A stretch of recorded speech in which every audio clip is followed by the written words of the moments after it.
Corporation. ISO certified, world-class quality. ACS.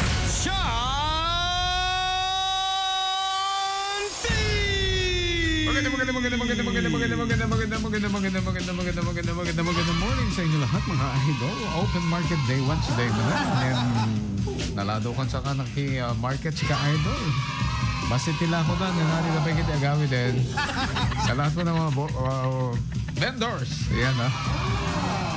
Sa lahat ng mga vendors na Lamog City Commercial Complex at saka sa lahat ng mga mamimili. Magandang umaga sa inyo lahat. It's the 19th day, make that 19th kahapon. Ngayon, 20th day of August. And for those who are celebrating their birthday today, sino ang may kaarawan ngayon dyan? Itaas ang kamay, si Bernard Guillermo Reyes. Ayan ha, happy birthday sa iyo bro. At saka kay Spencer Minor and Jane Parilla. At saka kay Divine and Salvador Cabanting dyan sa may taas. Happy birthday sa iyo kuya. Alan Utleg, happy birthday. Maynel de la Cruz Portela, happy birthday. At saka si Ate Kay, happy birthday.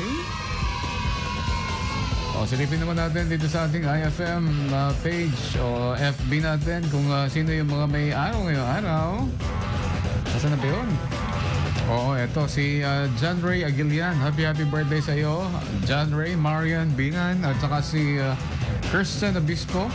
And also kay Gian Marciano and kay RM and John Ray, dalawa Facebook niya, no? Jeremy Caballado, happy birthday din sa iyo. And more birthdays and more cakes and more candles. Dear Blow, advance happy birthday sa mga nagsiselebrate na kanilang mga kaarawan ngayon. Kumusta sa dyan sa may White West Commercial, sa lahat ng mga idol natin dyan sa may Cell Corner at saka dyan din sa may Knox Corner, sa lahat sa may Denise, magandang umaga mga idol dyan sa Puesto ni Rochelle, dyan din sa may Nias Dried Fish at saka sa Clementes Dried Fish. Likewise sa Anson Commercial, magandang araw sa RJ Marketing, sa lahat ng tricycle drivers, magandang umaga sa inyo lahat mga idol. Ayan maraming salamat nga pala kay Efren Kalumpit ng Barangay Talingaan, Lawag City, sa pagkakasauli niya ng kanyang wallet ng aking ang aking barok. Ayan. Alright. So, ganito yung mga idol, may mga talaga na nagsasauli ng wallet na, I mean, yung mga iba may nakakapulot pero kinukuha yung pera and then itinatapon, iniitsa na lang kung saan, tapos kung sino yung makakapulot, maganda rin dahil yun ang nagsasauli sa kinauukulan. Alright. Idol. Sa bagay, hayaan mo na yung pera kung kailangan sila talaga ng pera. Pera lang yan. Mas lalong maganda. Alright? Kung isasauli mo ng buong buo. Alright, mga idol. So, magandang umaga sa inyo lahat. Sa lahat ng mga nag-work ngayon, nasa bahay. Meron ka bang ulam ngayon, idol? May baon ka ba dyan? Kung wala pa, nako, eto, subukan mo ang ating pinakamasarap na Ay Recado sa balat na radyo. Let's do it! Ay Recado! Oy mga idol, bumili lang ako ng liver, chicken liver sa may palengke. Pakaway-kaway naman dyan ang ating mga nagtitinda ng nokma sa palengke, dyan sa may chicken section. At bumili din ako ng garlic dahil open market day ngayon. Mas maganda pag bumili na kayo ng maramihan.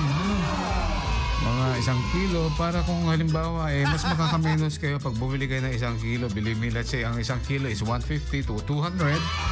Kung titingi-tingiin mo yan, naku, mas maraming magagastos. Ganun lang maging wais tayo sa ating kusina mga idol. Alright, at pagkatapos, anong susunod?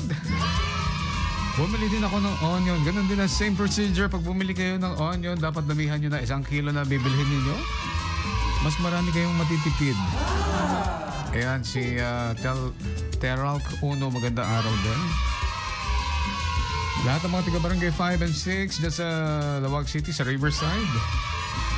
Kailangan din natin ng isang hiwa ng ginger, laya. Ayan. Oy, magkano 1 kilo ng luya? Pag bumili ka ng laya, gumatang ka at may 1 kilo na kung. At no isupay dito masave mo, idol. Ganun dito si perpiraso pinaggatang mo. 20-20. Makagastos ka naman na 300 pesos. Hindi mo lagi matang may isang kilo. Kasi lang. Tapos soy sauce, at saka coconut milk, oyster sauce, vinegar, at saka sugar, konti lang. Optional. Salt and pepper to taste, idol, at saka bay leaves. Kailangan talaga ng bay leaves para mabango. No? At saka oil, at saka red chilies para mas masarap ang ating chicken liver adobo sa gata. Kung ginagawa mo lang is very plain adobo na chicken liver, ito naman mas maganda, mas masarap, no?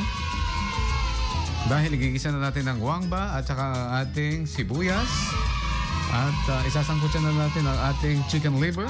Pagkatapos ng mga idol, lagyan na natin ang soy sauce and salt and pepper to taste. After which, lagyan na natin ng bay leaves at takpan at lagyan natin ng suka and half cup ng water mula sa prime water. And then after which, 1, 2, 3, 10 minutes, lagyan na natin ng green chilies and yung gata. At pakuluan pa natin ng 5 minutes para manuot-nuot. Ayan, hanggang sa lumapot na ang salsa. Mas masarap ang salsa pag malapot kaysa sa malabnaw. Alright, eto. Okay na to. Tikiman time! Naging masay! Eto na ang ating chicken liver adobo sa gata. Live na live po yan dito sa ating programang Ay sa Tanghali sa ating portion na Ay Recado. Alright mga idol. Sige. 11:33 na ang ating oras at sa IFM mga idol mong FM. Super ya. Wednesday,